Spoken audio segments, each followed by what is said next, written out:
Dans les épisodes précédents, nous sommes attachés à présenter les arts martiaux traditionnels comme des disciplines visant à offrir à leurs adeptes un outil et une voie de transformation, voire de transmutation personnelle.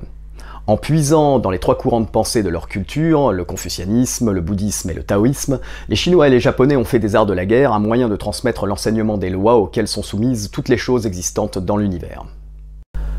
Par l'expérience directe de ces lois, leur apprentissage se fait en profondeur. Et c'est bien ce que proposaient les écoles martiales d'antan. Expérimenter les lois universelles au sein d'un élément idéal pour cela, le combat. Ainsi, normalement, grâce à la pratique assidue des arts martiaux, un homme peut non seulement devenir plus fort physiquement et mentalement, mais la compréhension des lois et du sens de la vie lui permettront d'accéder à la plus grande des forces, celle de l'esprit. Les prochains épisodes de notre série de vidéos vont s'attacher à présenter les lois universelles et à expliquer comment les arts martiaux entendaient fournir les clés de leur maîtrise. Il faut pour cela commencer par la loi suprême, celle selon laquelle tout notre univers fonctionne et que l'on représente sous la forme d'un symbole maintes fois présent sur les écussons des écoles d'arts martiaux du monde entier. Ce symbole, c'est bien entendu le symbole yin-yang. Non-dualité, harmonie dans l'équilibre ou constante transformation des choses, il y a beaucoup de bénéfices à tirer de la compréhension de cette loi suprême, alors tentons d'en exposer les fondements.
Les Asiatiques pensent qu'avant la création même de l'univers régnait le chaos.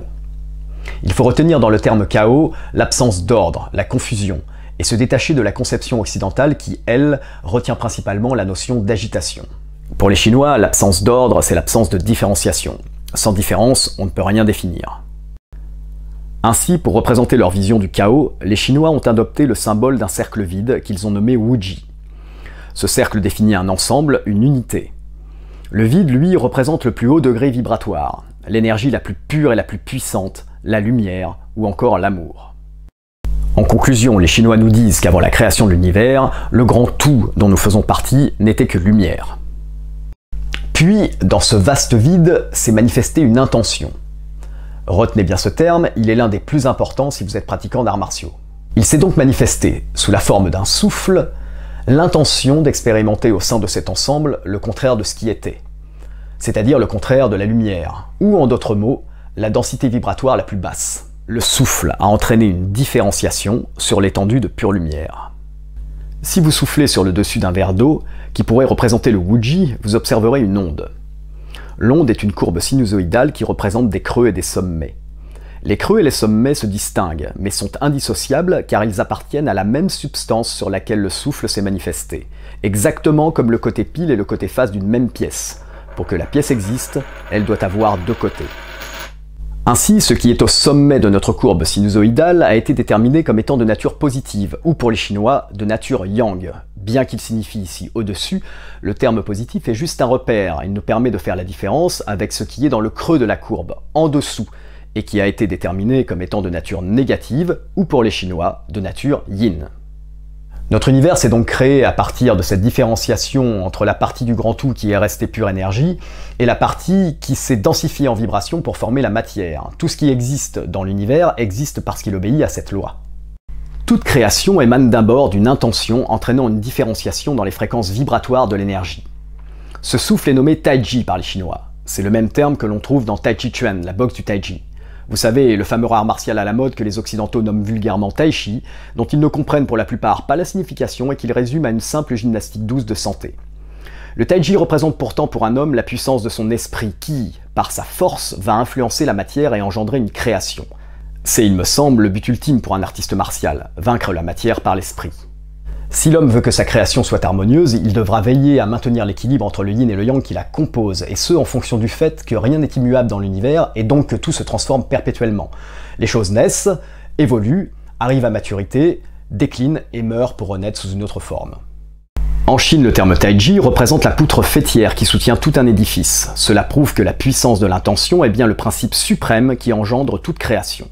Les artistes martiaux expérimentés le savent bien, un geste dénué d'intention est un geste stérile, une imitation ou une chorégraphie. Sans intention, aucune énergie créatrice ne peut être libérée à travers le corps, même si celui-ci offre un canal parfait en termes d'équilibre ou d'esthétisme. Si nous souhaitons résumer le principe qui est à la source de la création de l'univers et de tout ce qui s'y trouve, nous pouvons dire que sur une unité d'énergie sans forme, s'est manifestée une intention sous l'apparence d'un souffle qui a entraîné une différenciation entre deux forces ou deux pôles indissociables et en constante interaction, l'un se transformant sans cesse en l'autre par un processus évolutif. Il faut ajouter également que chacune des deux forces possède un peu de son contraire en elle-même. C'est ce qui est signifié au sein du symbole par la présence d'un point de yin dans le yang et d'un point de yang dans le yin.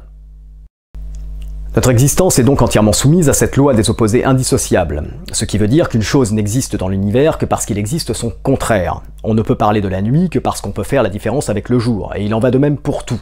L'homme et la femme, le chaud et le froid, le haut et le bas, le grand et le petit, etc., etc. Rien n'est séparé. La séparation est pourtant le mode d'analyse par lequel la plupart d'entre nous appréhendons les choses. Ceci est à la source d'une constante insatisfaction. Nous rejetons systématiquement le contraire d'une chose dès lors qu'il ne nous convient pas. Nous sommes incapables de reconnaître la nécessité de l'existence du contraire d'une chose que l'on apprécie pour justement pouvoir apprécier cette chose. Non, nous restons concentrés sur l'insatisfaction de ne pas vivre constamment les choses que nous aimons. Mais ces choses, nous les aimons justement parce que nous pouvons les différencier de leur contraire. Apprendre à reconnaître ce principe de la non-séparation des contraires peut nous rendre plus sages et nous amener à une conclusion. Finalement, quoi qu'il arrive, tout est bien. Pas facile, hein. Pas facile d'apprécier l'échec autant que la réussite, par exemple. Pourtant, l'échec n'est qu'un point de vue, une estimation personnelle par rapport à des critères qu'on s'est fixés soi-même. Si nous considérons l'échec comme indissociable de la réussite, et également comme une occasion de nous améliorer et de devenir meilleurs, alors il n'y aura plus vraiment d'échec dans notre vie, juste des occasions d'avancer. L'échec n'en est un que si nous le décidons, tout est une affaire de point de vue. Finalement, si nous parvenons à appliquer ce principe de la non-dualité dans notre vie, plus rien ne s'oppose à nous, il n'y a plus d'adversité. Et qu'est-ce qu'il en résulte? La capacité de pouvoir se satisfaire de tout. Et donc d'être constamment dans l'amour et la paix. Et ça, c'est la plus grande source de force qui soit. L'esprit des arts martiaux traditionnels n'était-il pas de tirer profit des forces adverses sans s'y opposer? Lorsque l'on parvient à tirer profit d'une force adverse, cette force, alors destinée à nous détruire, participe à notre victoire. N'avez-vous jamais entendu dire qu'il fallait ne faire qu'un avec l'adversaire durant un combat? Faire un ne renvoie au principe d'unité, c'est-à-dire qu'il s'agit de réunir ce qui est divisé dans le combat, et ne pas se considérer comme séparé de l'autre. Le principe d'adhésion au mouvement adverse, cher aux styles martiaux traditionnels, prend alors tout son sens. Une fois l'unité créée, il ne faut pas s'opposer, mais entrer en harmonie avec les forces en jeu. Suivre ce qui vient vers nous, poursuivre ou repousser ce qui se retire, le tout en employant constamment la force de l'autre. Le symbole yin-yang nous montre également que l'harmonie découle d'un équilibre entre le yin et le yang.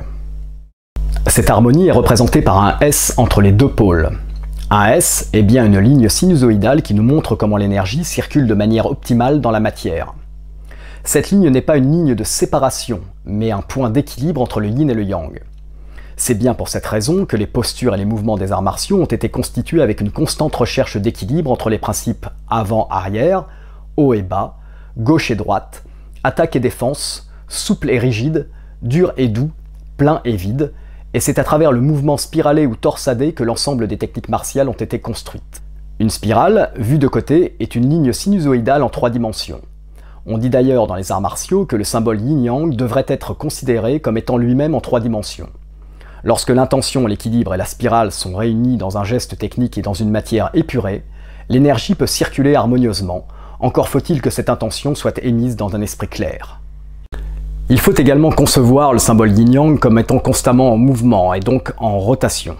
Bruce Lee avait souligné ce principe de l'éternel mouvement en ajoutant au sein de son logo du Jeet Kune Do 2 flèches spécifiant un sens de rotation pour le symbole yin-yang. Qu'est-ce que cela signifie exactement? Eh bien que tout se transforme perpétuellement, rien n'est figé, et surtout pas dans un combat où le jeu des forces ainsi que celui des actions et des réactions fait de cet élément une parfaite représentation de la vie. Alors pourquoi assistons-nous si souvent à des démonstrations martiales exécutées au sein d'une conception figée du combat? Un adversaire attaque et reste figé sur le point culminant de son attaque, pendant que le démonstrateur, après une action défensive, enchaîne facilement tout un panaché de techniques qui, au cœur d'un combat réel, c'est-à-dire au cœur d'un élément vivant, constamment changeant, dans lequel l'adversaire aurait des réactions face aux actions du démonstrateur, ne fonctionnerait tout simplement pas. Un combat n'est pas une chorégraphie de film d'action. Et lorsqu'on a le courage de s'y entraîner de manière réaliste, on devient humble devant l'extrême difficulté de pouvoir y maintenir son équilibre gestuel, postural et émotionnel.